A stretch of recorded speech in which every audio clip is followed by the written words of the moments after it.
Okay, we're going to talk about planting our sweet potatoes now. We did another video, and I hope you saw that, about how we got our slips ready and how we grew out our slips and things. Growing sweet potatoes is a pretty non-brainer kind of thing to do. They grow well. Here in the Pacific Northwest, everyone will tell you can't grow them here, but I'm here to dispute that. At the end of my sweet potato little bed here, I've got an old Swiss chard that is just bulletproof. We had a very hard winter. It went through the whole winter, and as you can see, she's starting to go to seed, so she's going to hang out here and go ahead and put out her seeds. So kind of ignore her as we go on with this little bit. This is my little tub, and of course I love these little old salad tubs. So that's a little salad tub we're going to use to put our slips in and give them a little bit of root zone, because I like to give them a little bit of starter. It's not necessary, but I like it. And I've gone around here, as you can see, taking my trusty dibbler. I love this thing. All it is an old, you can use a shovel handle or anything like this. This happens just be an old towel or a clothes bar or whatever, with a little side handle on it, drilled and then made. And then you put it down into your hole here, and I give it about 6 inches or so. Make these nice little holes, and I've kind of spaced how I want mine spaced. Now I grow way closer than a lot of people, but here I am on a little tiny urban farm in downtown, in a downtown area. I have a 1/4 acre, including my house, basketball court area, and garage and everything else. So I don't have a lot of room, so I grow very, very bio-intensive. And which is why this guy is not coming out yet either, because we're going to let him go. Please excuse me for the background noise that you're hearing here.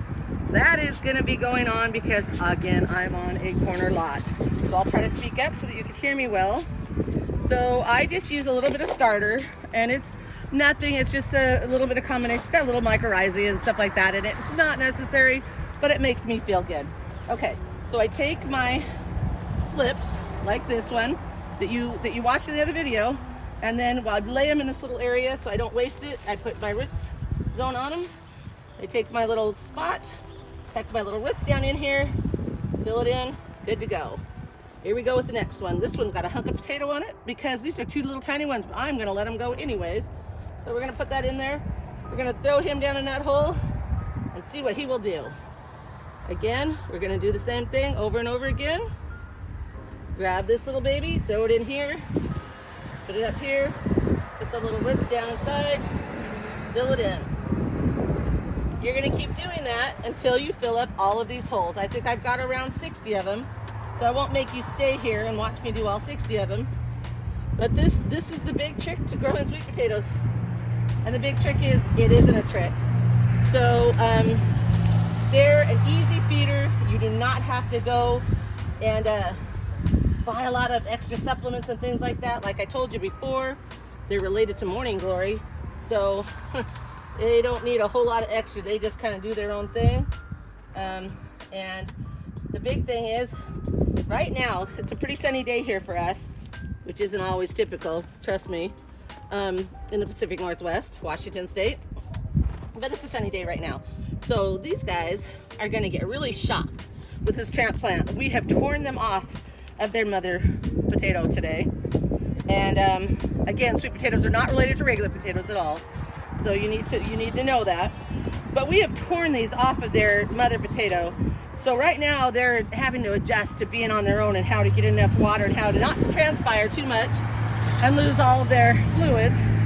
So that's why we immediately put them into water. But the next trick is, it's a sunny day. What are we going to do about that? Okay, so I'm giving them a little bit of food, putting them in their little hole here, and I'm going to work through this as quickly as I can. And once I'm done, I'm going to water them in very well. I'm going to soak this bed gently as long as I can to get it very wet.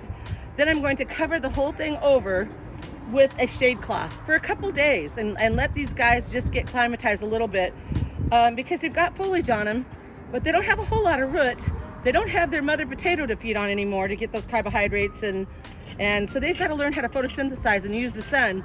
But if you stick these out just like they are right now without any kind of sun cover, shade cover, you may end up killing them if it's a too sunny of a time. If it's a drizzly, rainy day, you could get by with it. But I didn't watch the weather reports obviously very well, so very easy thing to do. Just gonna cover them up for a couple days with some row cover, water them well, and then in a couple days I'll take that off for a half a day, and then put it back on again, and then I'll take it off for another half a day, and then I'll just leave it off, and they'll be totally fine, and they'll go crazy. I don't even bother feeding them. They don't need much, you know. After you've got some good fertile, I will side dress them, though. I should say that I'm going to side dress these guys in about 3 weeks with some good organic bio complete compost, which means it's got the good life in it. It's got the micro arthropods. It's got, you know, it's got some amoebas, some, you know, it's got all your good life in there. It's got fungi, it's got bacteria, it's got nematodes, all the things, because your plant needs all these things to be able to take up the nutrients for it to grow big and strong. So putting some good biocomplete compost in there is going to be the trick. Now, if you do that, you put good biocomplete compost in there, Mother Nature will take care of this plant. And these plants don't have a whole lot of pests and disease. They just don't. I mean, they might get a little bit of aphid, but as soon as they get going and get hard, you know, get in the ground and get going, aphids can't touch these guys. Nobody can. And you will have a beautiful plant that spills over this whole rockery, filling everything in, and it's gorgeous. And I get this beautiful little purple flower around it, and it's just a very, very pretty plant. And we let it go, watering it well, about once every 5 days or so. It depends on where you're at, but I soak it completely. Like, I like to pretend like it's an Asian temperate rain, you know, like storm, and just soak everything and let them completely just to the verge of being dried out, and then do it again.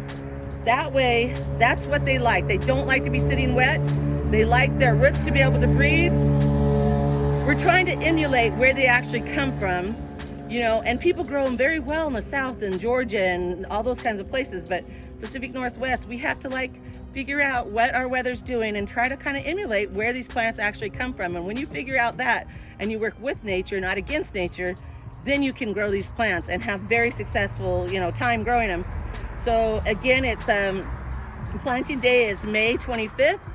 We will be taking care of these guys here until, well, in about the end of August is when I start doing some tip pruning, and I prune the tips of the leaves off. I kind of talked about in the last video. As they're growing out, I start taking off the ends, and of course they're long and spilling everywhere. At that time I take them off and we start eating those, sauteing them and stir fries or with salads and things like that, and they're super good. And also, in my estimation or my mind, it convinces the plant that it's time to start, you know, wintering down, hunkering down, because it thinks it's trying to produce a tuber so that it can store over winter so that its life goes on. But of course here in the Pacific Northwest, it's going to die anyways. It can't go on.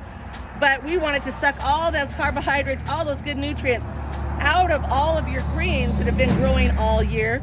We want them to suck that all down and put it down and store it in these roots and make us some giant tubers, which is successful growing of a sweet potato. So by tip pruning, I think it starts that process of telling the plant it's time to start storing all your carbohydrates, all your nutrients for a long winter. Start putting everything back down the ground and just really get the tuber, getting it nice and big and swollen and giving us a really good sweet potato. So I'll do that in August. I kind of, you know, tip prune it, and sometimes I have people stop by and ask if they can get some. I'm like, go for it, you know.